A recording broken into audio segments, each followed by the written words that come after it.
If you want to grow your business, I've got 8 things that are pretty much not negotiable.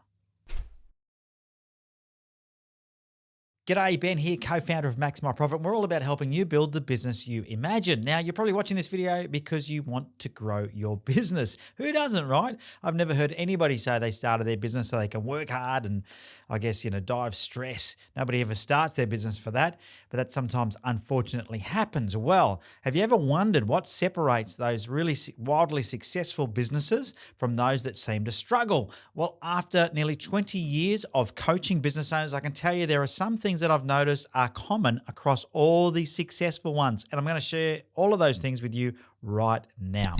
All right, number one is to set clear goals. It's no good just saying I want to increase my sales. You can't just say I'm going to be the best in my industry at what it is I do. You really need to be clear about what it is you're setting out to achieve, because if your goals aren't clear, how will you stay on track? Number one, but how will you let others around you know where you're heading as well? And if you're trying to do something on your own, that's a mug's game. You want to have a good team around you, but they also need to be enrolled and inspired in what your vision is. So you need really, really clear goals.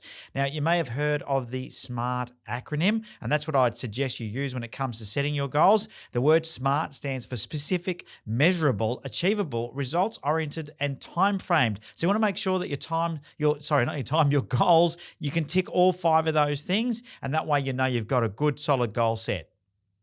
All right, the second thing on my list of must-haves that I find every successful business have is that they've really defined the key areas of their business, or what I call the machines. Now, if you think about it like this, that each part of your business needs to be held accountable for running effectively, a bit like a machine. So for you to get sales, you need leads, right? So your lead generation machine needs to be working. And then your next machine that will feed is then your conversion rate machine or your sales machine. The next machine then is your client fulfillment machine. And then the final machine is the business machine. And that's the one that makes sure that you're profitable. What I find is when people start a business, they start something they're really good at or passionate about, but that is not enough to succeed.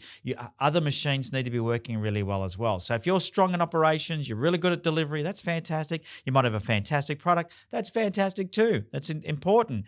But it's no good if the other machines aren't working. So get really clear about those other key areas and make sure that they are working.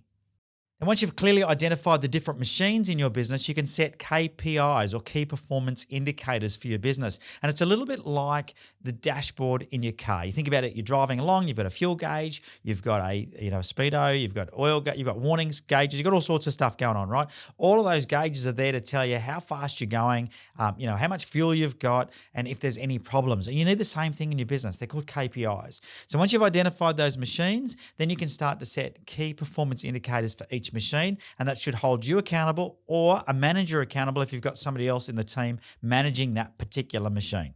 Now, number 4 on my list is to have a 90-day action plan. It's no good setting goals if you're not clear about how you're going to get there, especially your team. They need to know what is expected of them, what they have to do, when they have to do it by, and what resources they have available. And your action plan will help them do this. So a 90-day action plan is something that you should do every quarter or every 90 days, and that should clearly stipulate or state exactly what's got to be done and by when and who's responsible for it. You should have your 90-day action plan, and then each of your team members should also have one. And that way you can make sure that everybody is on the same page.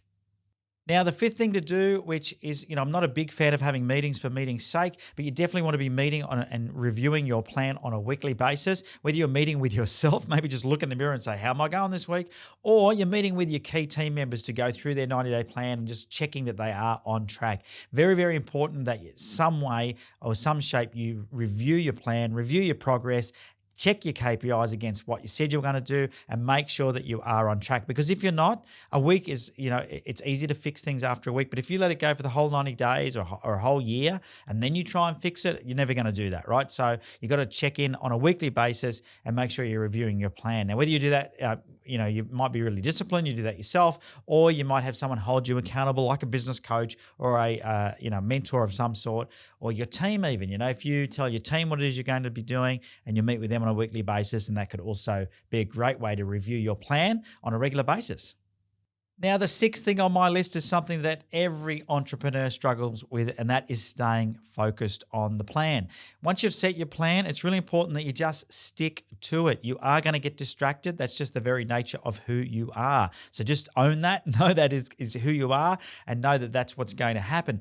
Be strong. New opportunities will come up, new ideas will come up. People will try and offer you things that sound exciting. You'll see things, you'll see opportunities as you're going through this plan. But if you decided that whatever's in that plan was important for you to achieve in the 90 days, then just stay focused on doing that. Focus is another acronym that I love. Follow one course until successful. Okay, so just stay focused on that plan. If a good opportunity or idea comes up, put it on your ideas board, or in your notes on ideas, and or in a notepad, wherever it might be, and revisit it when you come back to creating your next 90-day plan. And what you'll find, and this is what I find, is that quite often you'll look at those things and say, what was I thinking?